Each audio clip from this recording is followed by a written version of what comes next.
జిల్లా కార్యాలయం మల్లయ్యలింగం భవన్ లో సిపిఐ జిల్లా కార్యదర్శి జంగాల అజయ్ కుమార్ మాట్లాడారు.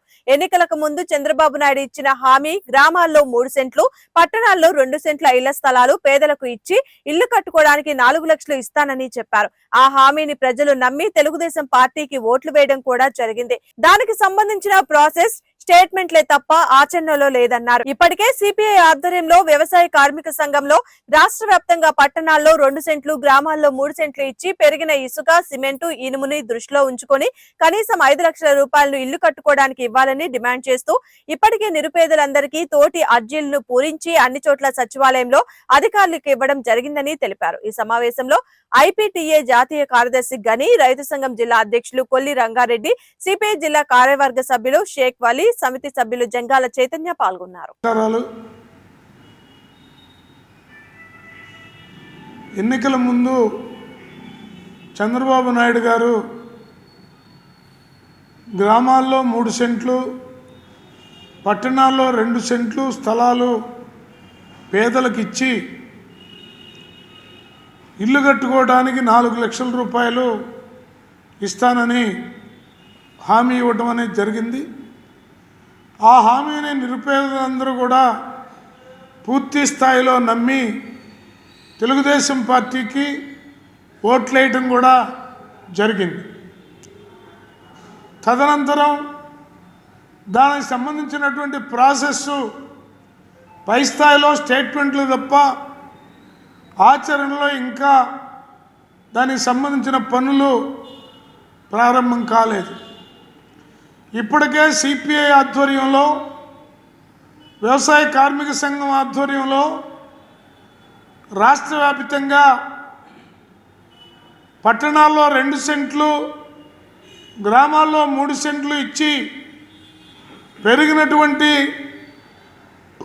ఇసుక, సిమెంటు, ఐరను దృష్టిలో ఉంచుకొని కనీసం 5 లక్షల రూపాయలు ఇల్లు కట్టుకోవడానికి ఇవ్వాలని డిమాండ్ చేస్తూ ఇప్పటికే నిరుపేదలందరితోటి అర్జీలు పూర్తి చేయించి అన్ని చోట్ల సచివాలయాల్లో, ఎంఆర్ఓ కార్యాలయాల్లో, కలెక్టర్ ఆఫీసుల్లో రాష్ట్ర వ్యాప్తంగా ఇవ్వటం అనేది జరుగుతూ ఉన్నది. అలాగే ఈ నెలలోనే ఇంకా మిగిలిపోయినటువంటి నిరుపేదలకి గుంటూరు జిల్లాలో ఈ నెల 15వ తేదీన మంగళగిరిలో ప్రభుత్వంలో సుక్కల భూములను కొంత మార్పు చేశామని చెప్పారు. గ్రామాల్లో వెనుగండలో గతం 100 సంవత్సరాల నుంచి నివాసం ఉంటున్నారు.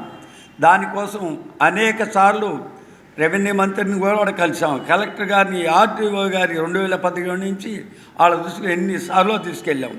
ఆడ 25 ఎకరాల 6 సెంటు 600 కుటుంబాలకు రిజిస్ట్రేషన్లు ఆపేశారు 2004 నుంచి.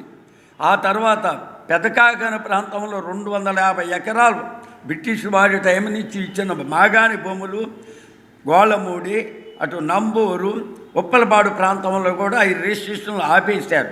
దాంతో భాగంగా నిన్న మా జిల్లా సెక్రటరీ గారు, కలెక్టర్ గారు మెమోరాండం ఇచ్చారు.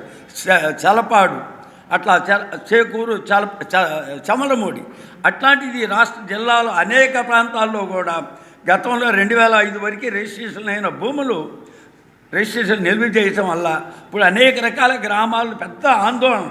ఎందుకు ఆపింది కూడా ఈ ప్రభుత్వం, ఆ ప్రభుత్వం చెప్పట్లా, ఈ ప్రభుత్వం చెప్పట్లా. ఇప్పుడు కూటమి ప్రభుత్వం ఏదో మళ్ళీ కొంత సవరణ చేస్తామన్నారు.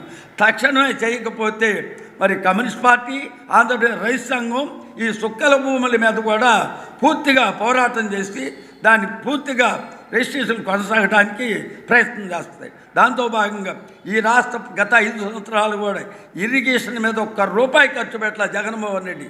కాలువలన్నీ పూడిపోయి గుర్రపు డక్కను తూటికాడతోటి 45 శాతం కళ్ళు పడ్డాయి మనకి. ఆగస్టు తుఫానుకి గుంటూరు ఛానల్, ఆ గుంటూరు ఛానల్ ప్రకాశం దాకా పొడిగిస్తామని 375 కోట్ల రూపాయలు జగన్మోహన్ రెడ్డికి పాదయాత్రలో చెప్పాడు.